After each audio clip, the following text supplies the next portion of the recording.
Hey, Doc Steve here, and this is the third in a series of 3 videos about the why, the what, and the how of fact-checking. And this is going to be about the how of fact-checking. And I got to start by saying there's really an easy way and there's a hard way. And I personally love the easy way because I'm kind of a lazy dog. But I have to give you the hard way because it's come to my attention that some people don't trust the easy way. And that'll be the second half of this video. But first, the easy way. So what's the easy way? Well, basically to find a couple reputable fact-checking websites and just check them periodically. What I basically do is I get on about once a week to a couple of fact-checking websites, see if there's anything new out there that's being put out that's false. And frankly, it doesn't take that long because a lot of misinformation is repeated again and again, and I can kind of look through and say, oh, already know that, already know that, already know that. Doesn't take that long. I also get on the websites after any major political debate or convention or speech. And the third thing I get on after is if I read something online that sounds kind of crazy and I want to check to see if it's true. Whole thing doesn't really take that long. I use a couple different ones, but the main one is factcheck.org. I have to say that when you're picking out fact-checking websites, some of them are pure propaganda. Just because it has fact-check in the name, it doesn't mean it's a real fact-checking website. There actually is an organization that credentials fact-checking websites, and they monitor fact-checking websites to make sure they're following the rules of objectivity and lack of bias. So if you pick one from that organization's list, you're not going to be in trouble. Now, for those people out there who are concerned about bias on these websites, I want to tell you, I have the same concerns. If you've watched my other videos, you'll know what I think about people working on fact-checking websites, and that is if they're not Vulcans, androids, or robots, they have biases. It's because they're human beings. There's no way to avoid it. The big question is, what do you do with your biases? But having said that, because I love the easy way, I want to give you 2 reasons why I think fact-checking websites, especially those that are credentialed by that credentialing organization, can be trusted even though there's some bias there.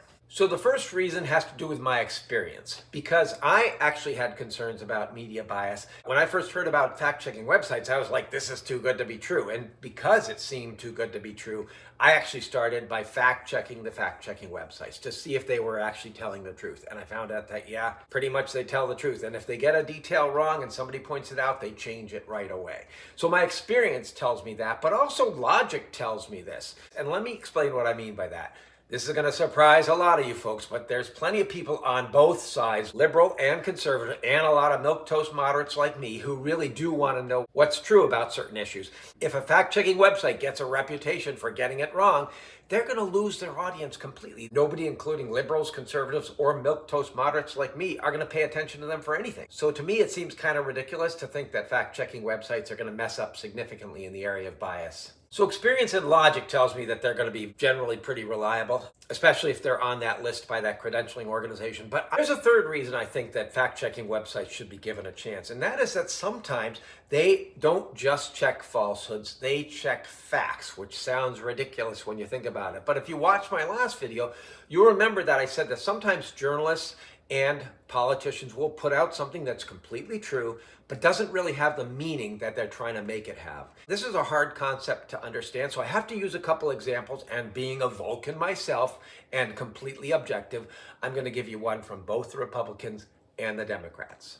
I know I don't look like a Vulcan. Here's a picture of me when I first got to this planet. I have to say, I'm a little ashamed to say it, but a lot of us, when we first come to this planet, we get plastic surgery. You really can't go out in public here without people kind of whispering behind your back and pointing at you and sometimes saying right to your face, "Look, Mommy, it's Mr. Spock." It's super annoying. So first for the Democrats, Joe Biden in the last election cycle loved making this comparison of his job records with Donald Trump's. He used to say, Donald Trump is the first president in living memory to leave office with fewer jobs than when he came. True fact, right, doesn't need to be fact-checked. But most of you can see the problem here, and that is that Donald Trump was dealing with a global pandemic the last year of his presidency. And unless you want to blame him for the global pandemic, you really can't blame him for the loss of jobs that occurred as a result of that. So what the fact-checking websites did is they said, if you really want to compare their jobs records, you should look at the first 3 years of each of their presidencies and compare that. And that's what the fact-checking website did. They gave you the numbers for those first 3 years, which when you think about it is super useful because it really answers the question that you wanted to have answered. Now for the Republicans. And I have to go back to the 2020 Republican convention because it's one of my favorite examples of this. They had a sheriff, I think from New Mexico, who wanted to point out how well Donald Trump had done with the opiate epidemic. So he pointed out that 2018 was the first year in 3 decades when there was a drop in overdose deaths in this country. True fact, doesn't need to be fact-checked. But what the fact-checking websites pointed out is that actually, the numbers were already out, and the 2019 numbers for overdose deaths were the highest they had ever been. So, in other words, true fact, but doesn't really mean what they were trying to make it mean. I have to say, I'm pretty sure they just gave him a script and told him to read this because that's a pretty embarrassing mistake. So this is a super useful thing about the fact-checking website, and it's another reason why I think they should be given a try. But some people are not going to want to use them because they're going to be afraid about bias. For those people, I have the hard way. Fortunately, the hard way is about half easy because about 50% of things that you find fact-checked on a website are numbers. They're easy to check. You just look them up online. There's usually only one place official that keeps the numbers. This is stuff like crime rates in Chicago, GDP growth, inflation rates, the kind of thing that you can actually look up. And when I was fact-checking the fact-checking websites, some of these took like 90 seconds to look up. So a lot of it's easy, but unfortunately not all of it. There's a lot of things on fact-checking websites and that you're going to find you have to fact-check that are going to require experts. And that's the hard part. First off, I want to reiterate something I said in one of the other videos. Going online to see what the people you like online say about a certain story is not fact-checking. It's exactly the opposite. It's called confirming your biases. We don't need more of confirming our own biases in this country right now. Second thing I have to say about experts is that if you do a random search online to find out if a story is true, it has been shown in several studies that randomly searching online to find out if a story is true or not, you are more likely to believe that a false story is true than if you did nothing at all. And this has been shown in several studies. So random searching for a talking head is not going to work. You have to find a real expert. So you can't just have any talking head online. And I'm going to use COVID as an example. You need a doctor. Frankly, just any doctor is not going to do either. You really need an infectious disease doctor, or because it's a pandemic, maybe an epidemiologist. Really, the best experts, if you want to get the best information, are going to be any umbrella organization. In this case, the Infectious Disease Society of America, or the American Society of Epidemiologists. Those are going to be the gold standard because those represent the generalized consensus in the entire field about the answer to the question. Now, sometimes there's not an umbrella organization, or even if there is, there's really no statements by them that answers your question. So in that case, you have to do what the fact-checking websites do. When they have to go to experts and there's no umbrella organization, they will seek out multiple experts, usually 2 to 3, usually top people in their field, usually at major institutions. And if you're going to match their accuracy, you really have to do multiple experts yourself.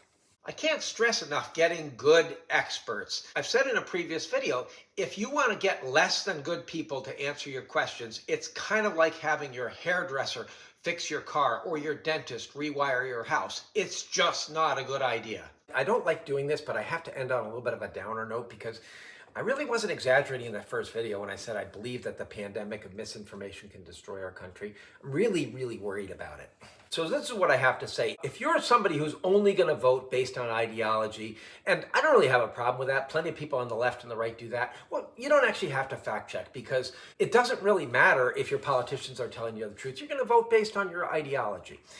But if you want to vote on what's actually true, you have to fact check. Now, I have one more thing I have to say, and I want to say this especially to my faith community Christians. If you want to vote based on ideology, that's fine. I don't really have a problem with it. But if you're going to post or repost political content without fact checking it, and it turns out to be false, what you're saying to the other 70% or so people in this country who are not in your little camp is, I care about my ideology, but I don't care about truth. And I have to say, I'm not sure that's a happy thing for the big guy upstairs. So thanks for watching. I know I said I was only going to do 3 videos on fact checking, but I'm going to do one more with a good example from the last election of why I think that fact checking is so important. And after that, I'm going to be doing more videos on misinformation in general, since I think that misinformation is our new pandemic. And now that you know I'm a Vulcan, you know I'm going to get it right every time. So stay tuned for that. My videos are at Doc Steve, all one word, on YouTube, and I'm going to be starting to post them again on Instagram, DocSteve16. So check me out there. Until next time, though, live long and prosper. You know, only Vulcans can do that. See ya.